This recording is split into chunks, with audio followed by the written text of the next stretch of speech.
quiet, compassion, devotion.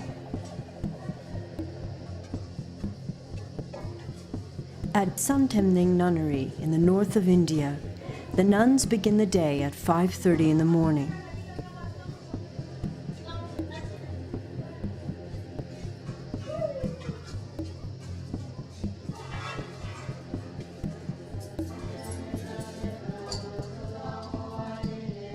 Ani Tseki sings the praises of her nunnery. In the mandala of the two monasteries of the north, amidst the clean and joyful environment, surrounded by trees and birds, lies in the center our monastery, the main nunnery of Kagi. Here the Dharma dance of the nuns abounds. One feels as if one were in the 5 glorious realms of gods. In this auspicious and joyful place, wise and dear nuns love and respect their teachers and each other. Nuns absorbed in the vast studies of the Dharma, nuns of good character, mindful in their duties, reside in this place.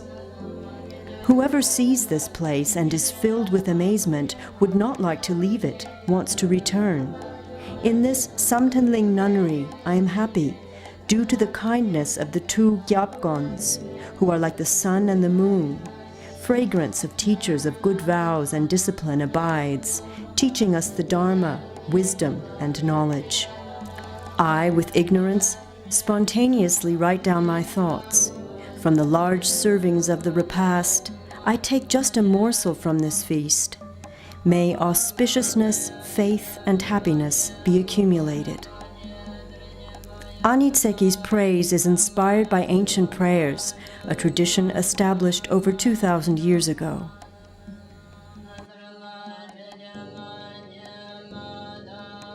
Each meditation practice begins by visualizing the physical world returning to its origin as a state of pure energy and light. Out of this state is allowed to arise the image of a world awakened to its true greatness, full of abundance and joy. The Dharma teaches the law of causes based on thoughts, words, and deeds, and their effects. The student of the Dharma receives training that is equally intellectual and spiritual. These kind young women are eager to live their education in the service of mankind.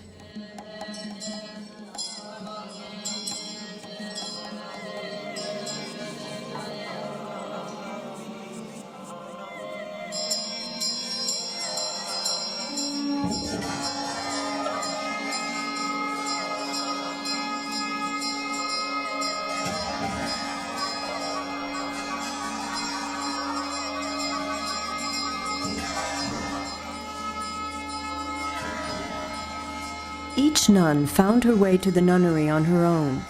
Many came from Tibet, making the solitary Himalaya crossing, guided only by their commitment to the lamas, the Dalai Lama and Kyabgun Chetsang Rinpoche. Their stories are engraved in their faces. Some will never regain feeling in their feet and legs due to frostbite suffered on the snowy mountain journey. Now that their bodies have healed, they can devote all their energy to the community of the Dharma. The chanting, sounds, and visualizations strengthen the total commitment to a life in praise of the greatness of Buddha. The way to enlightenment is fraught with exacting ritual.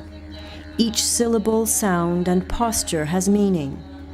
A likeness of the Buddha must accord with precise specifications. An artist's mistake would lead to him being born with the corresponding physical impairment in the next life. A grave artistic mishap may even result in rebirth as an animal. At 7 a.m., prayer draws to a close.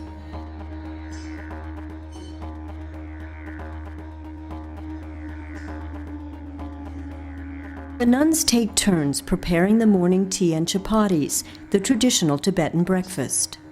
In keeping with their vow to benefit all sentient beings, part of the food is given to the dogs.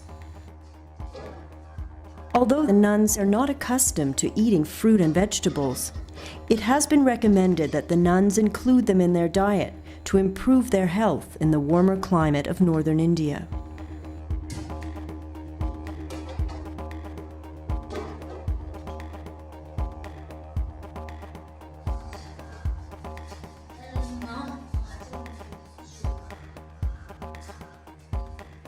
Meanwhile, the sun has risen over the main temple.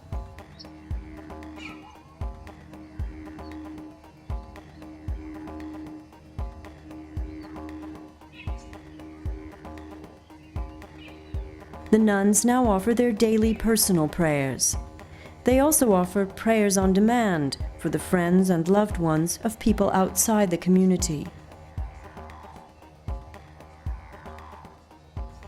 Upon joining the order, all the nuns of Samtenling take part in an initiation ritual where they are welcomed into the way of Manjushri, pledging an oath to the Buddha of wisdom. Thus they are prepared to begin a life of assiduous practice in this secluded earthly paradise, cradled in the embrace of the mighty Himalaya mountains. Education and knowledge form the core of the traditional Drai-Kung-Kagi system. A fire temple, a place of purification, the classroom for a lesson in Buddhist philosophy. This was the very first group of nuns to enjoy a lesson in the traditional Drai-Kung-Kagi method of dialectics, studies which until that day had been closed to women. The Dalai Lama sent an especially qualified professor, Khenpo Rangdol, for the job. Dialectical method seeks to arrive at the truth by clarifying disparities by means of rational argumentation.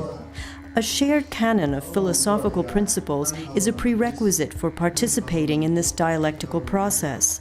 Here, that basis is: all is transient, all things exist in opposition, gradual progress leads to decisive turning points, and the motion of change is spiral and not circular. The tradition of contesting Buddhist doctrine in this highly consistent and logical manner was established in the 2nd century by Nagarjuna. This rationalistic approach forms the basis of the development of Buddhist logical theory. Jigsen Sumgon, 12th century founder of the Tibetan Drai-Kung-Kagi lineage, is regarded as the reincarnation of the great Indian master Nagarjuna. The nuns preserve, develop, and live the traditional Drai-Kung-Kagi system. We have to live together as a community, and we study together and do our practice and help each other. So this morning we had the first lesson in dialectics at this nunnery. What was your impression? It is nice to have the class, but then it was quite complicating. The lessons and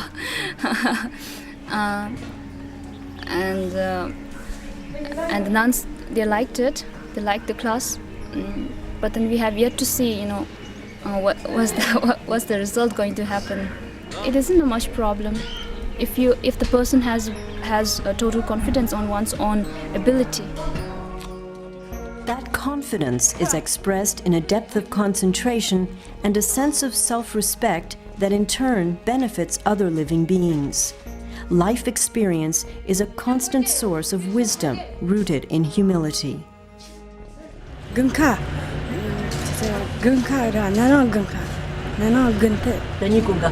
Last winter I came from Tibet.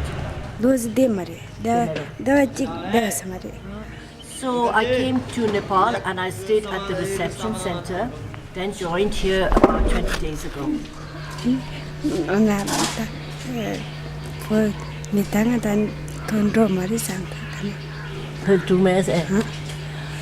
I will not go back to Tibet. My goal is to study hard here. The new arrivals attend elementary classes, while the other nuns study together with the monks at Kagi College. In her first few years at the nunnery, a novice devotes her time to basic education, including modern Tibetan, English, and sciences. After that, she can look forward to 5 years of mainly Buddhist philosophical study in the Sutra tradition. Sutras are the Buddha's oral teachings recorded as canonical scripture. The final year of the novice's study is devoted to the Tantric tradition. Tantra regards every living being as a microcosm of all universal energy. As sentient beings, we are already perfectly endowed, possessing within us everything we need for complete fulfillment. The trick is to be able to recognize it. It takes a nun 9 years to complete her education here. Alternatively, a nun can choose a life of retreat, spending months and years alone in meditative seclusion, chanting mantras, with only single-minded dedication to the Guru to keep her going. Whichever path a nun chooses, she must work to develop love and compassion for all sentient beings, which all desire to live in happiness. The nuns learn that to accomplish this, they must follow the Dharma, the Buddha's teaching. This path is open to everyone, not just priests and nuns. Over the last 3 years, 3 nuns have decided to stay in retreat. That is how Kunchok Chodan and her companion Kando would like to spend the rest of their lives. They feel that practice in seclusion is the best way for them to obtain enlightenment and to be of service to their fellow human beings. The last 6 years, 6 months and 6 days, she has been in retreat. And the last 3 years, 3 months and 3 days, she has been in retreat. They were both in retreat high, very high up in the mountains. There were 9 persons in retreat, and they all had cells which were very far away from each other. Okay. There were 6 men and 3 nuns. Unfortunately, 1 nun died during the retreat.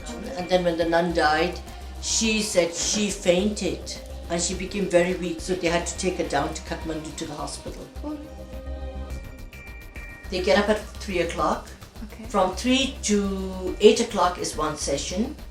Then they have breakfast, and then they go back again in a second session till 12 o'clock. Then they have lunch, and then they go into another session till about 3 o'clock.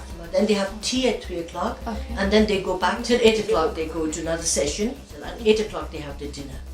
So then they have some prayers to do. Then they go to bed about 10 o'clock. And when they finish the number of mantras they're supposed to say, then they come out, and then the teacher leads them on to the next session.